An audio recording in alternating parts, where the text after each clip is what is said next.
The story begins with a young boy lying on the snow with a sniper rifle in his hands. The boy is aiming at a wolf while his father lies right next to him, guiding him to take the perfect shot. Many years later, the boy has become a man. Vasily is at the brisk of war. Just like many men, the Germans have been conquering Europe during the Third Reich in 1942. Despite their power, there is one city that can potentially make a difference if they manage to stop the Germans. This city is Stalingrad. When the new recruits arrive at the port, they are terrified to see this image of death. The men have to board small boats and make it to the docks of the city of Stalingrad. The young men are afraid, but the older military officers pull them along whether they like it or not. The Germans are attacking them by plane, trying to cut them off before they reach the docks. Some of the new soldiers are killed on the boats while some others get scared and jump into the sea. The military officials make it clear that nobody can refuse to do their duty as they shoot the man who just jumped into the sea. Once they arrive at the docks, the strategy is pretty clear. The men will duet with a partner. The one in front will carry a rifle and shoot while the one following will pick up the rifle if the man in front dies. The new soldiers are sent into a battle against the Germans, but they are slaughtered. Some of them try to escape, but the Russians shoot the deserters. The Germans take control of the battlefield as the Russians all die. Later, a Russian commissar, Danilov, drives his car through the battlefield, but a German tank shoots at him. Danilov drags himself to a pit of dead bodies and pretends he is also dead in order to survive. Once the pit is clear, he grabs a sniper rifle and tries to shoot at two German officers, but the rifle is empty. Vasily, who is still alive because he played the same trick with Danilov, asks to get the rifle so he can arm it. Then, he tells Danilov that he has to wait until there is an explosion to shoot because the sound of the explosion will cover up for the sound of shooting. Danilov tries to aim at the two officers, but his vision is not clear, so he asks Vasily if he can shoot. Vasily replies that he can shoot just a little and takes the rifle from him. As the minutes fly, 3 more Germans join their officers, but Vasily finds his chance to shoot when the sounds of airplane bombings are strong. Vasily acts decisively and he lands 5 headshots on the Germans. Danilov is impressed by this soldier and introduces himself. When they get to safety, Danilov writes Vasily's achievement on paper and prints it. That day, General Nikita gathers all the commissars to give them a speech. He tells them that Stalingrad is the city of their boss Stalin, and they will not let the Germans through. But to do that, they need to have soldiers that are not afraid to fight. He asks the commissars for opinions, but all of them say that they need to have strict measures in place for the soldiers and the family of the soldiers who are afraid to fight. Nikita proclaims that they have already done that, but then Danilov decides to speak up. He claims that they need to make examples of the soldiers, but examples to follow. They need to create their own heroes so that the soldiers can get inspired. Nikita asks him if he knows any hero and Danilov talks to him about Vasily. Vasily's story makes the front page of the army newspaper while Danilov gets promoted to general staff. As for Vasily, he is requested to join the sniper unit. Vasily becomes famous really quickly since everybody talks about a shepherd who used to shoot wolves, but he is now an elite sniper who kills Germans. A couple of days later, Vasily is met by a young boy who admires him. The boy, Sasha, invites him to his house because his mother cooks very well. Danilov also joins them and lets Vasily know that he has received many letters from people who love him. He sits Vasily down so they can reply to some of these letters, but Tanya also joins them. As soon as they see her, both Vasily and Danilov are hooked. The woman is quite beautiful and both men subtly start fighting for her attention. Meanwhile, Vasily has not just become famous among the Russians but among Germans as well. A German major and elite sniper named Erwin Koenig arrives near Stalingrad and meets with the general in charge. The man proclaims that the Führer has made this a personal matter between him and Stalin, even though Stalingrad is not that important for winning the war. The Russians have a sniper unit that is killing many of the German soldiers, but that's why Erwin is here. He is going to address this issue. The next day, Vasily is woken up early to join his unit because a German sniper has killed 5 Russian soldiers. Vasily supposedly shoots the sniper, but he only sees a helmet falling. His fellow sniper proposes to go and get the German sniper's dog tag. In the meantime, Danilov realizes that Tanya can speak German,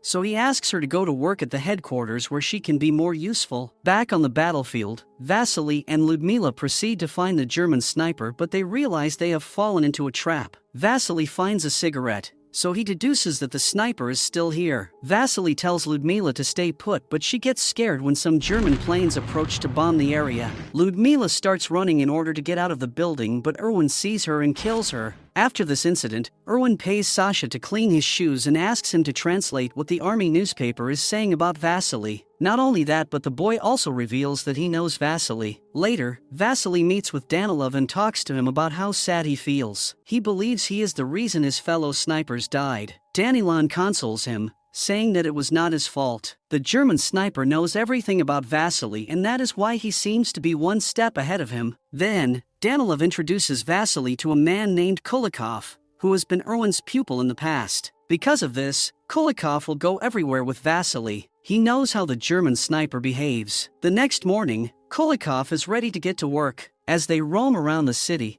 Kulikov suggests that the best way to get the German sniper is by pulling him out of his hole. When the Russian snipers get some time to relax, Kulikov recounts his story and the time he spent in Germany. He also wonders why they are doing everything they are doing. It seems to him that the system has no meaning, even if they win the war. Soon, the Germans take a Russian prisoner and use him as bait to reveal Vasily's location. Kulikov shoots the Russian who's dressed as a German, and Erwin sees where the shot came from. Then, Kulikov holds a helmet up the window to trick Erwin into shooting it to find his location. However, Erwin holds back and Kulikov assumes that Erwin is not there. Vasily finds it a bit strange that they would sacrifice a German without having a plan, but Kulikov says that he was just wrong. However, the German sniper is lurking and waiting for them. When it is time for the Russians to make a leap to the other side of the building, Erwin shoots and kills Kulikov as he leaps in the air. In the meantime, Danilov tries to approach Tanya because he likes her, but Tanya has a favor to ask of him. She wants to get her rifle back and return to the battlefield. Later that night, Danilov meets with Vasily, who informs him that the German sniper achieved an impossible shot, killing Kaliv while he was in fast motion. Vasily believes he stands no chance against this sniper, but Danilov asks him to stop talking like that. Then, he asks Vasily for a favor,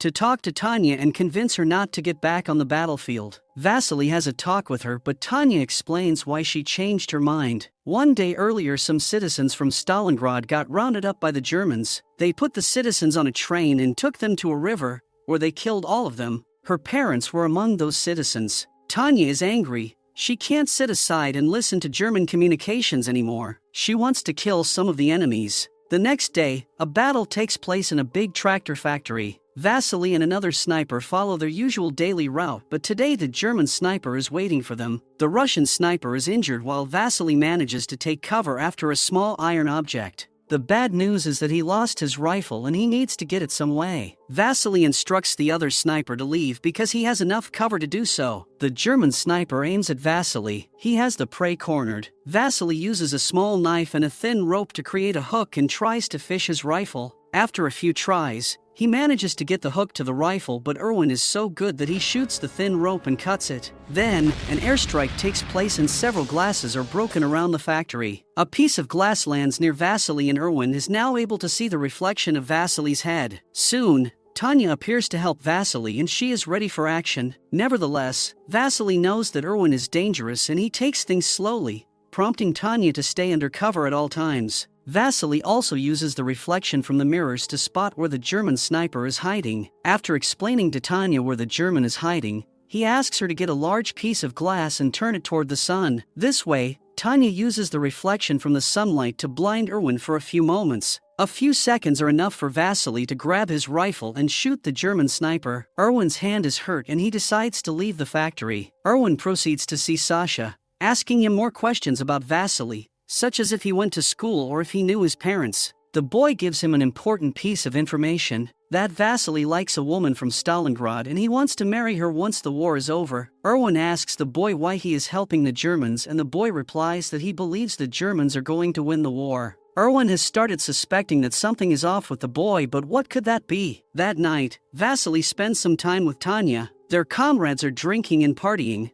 which is an image very opposite to the tragedy of war. However, Vasily explains that all these people know they are going to die, so every night they return here is a bonus. Every new day they can live and each little joy they can have becomes a celebration. Later, Danilov has a talk with the boy Sasha and it becomes apparent that he has been using the kid to feed false information to Erwin. He also asks the boy about Tanya, but he does not like it when he hears that she sleeps with the sniper unit now. Danilov feels jealous because he likes Tanya, but Tanya likes Vasily. The The two of them sleep together along with their comrades, but things get heated even more. They can't keep their hands off one another and they make love as the rest of their comrades are asleep. The next day, Vasily tells Danilov to stop writing about him. He wants to fight as a normal soldier while Danilov has made him appear like a god. Danilov explains that the rest of the troops need a hero to motivate them, so that's why he is writing about Vasily. Then, he brings Sasha in to give them some more information. The boy says that Erwin had yellow dust on his boots, which can only mean that he was near the chemical factory. Danilov outlines that they are going to get the chemical factory back tomorrow. He has also instructed the boy to tell Erwin that Vasily is going to be there. That night, Vasily sneaks into the chemical factory and takes his position among a few dead bodies. The next morning,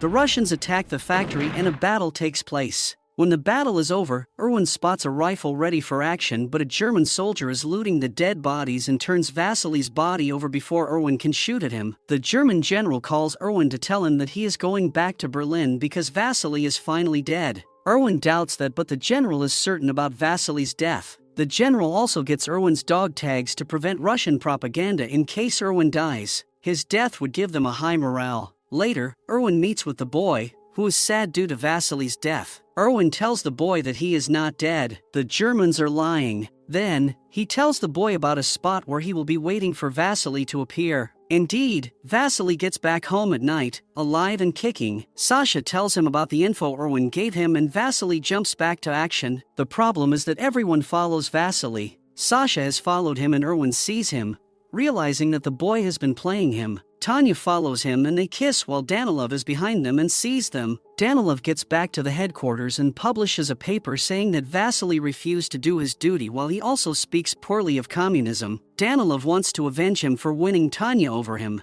At the same time, Erwin grabs the little boy and kills him. Tanya sees the boy hanging and goes berserk. Vasily now gets enough motivation to kill the German sniper. Soon, the Germans attack again and Tanya asks Danilov's help to evacuate Sasha's mother. They tell the mother a lie, that Sasha has joined the Germans, and they take her to the docks. As she tries to help the mother, a bombing takes place and Tanya is injured. In the meantime, Vasily is trying to find Erwin. Danilov joins him, regretting everything he did against Vasily. He informs the sniper that Tanya is probably dead by now before telling him that he will show him where the German sniper is. Danilov shows his head in the open and Erwin kills him, revealing his position. Now, the two snipers have to be smarter than one another in order to win this battle. Vasily waits patiently without making a single move. After a couple of hours, Erwin makes a mistaken assumption, considering he is alone. He walks outside his hideout and soon realizes that Vasily is aiming at him. Accepting his imminent death, he turns his head to take a look at Vasily and gets shot. 3 months later, the Russians win the Battle of Stalingrad and the Germans are forced to surrender. Vasily keeps walking as a hero among the Russians, also receiving a pleasant surprise. He visits the hospital to ask about Tanya, seeing her alive and waiting for him.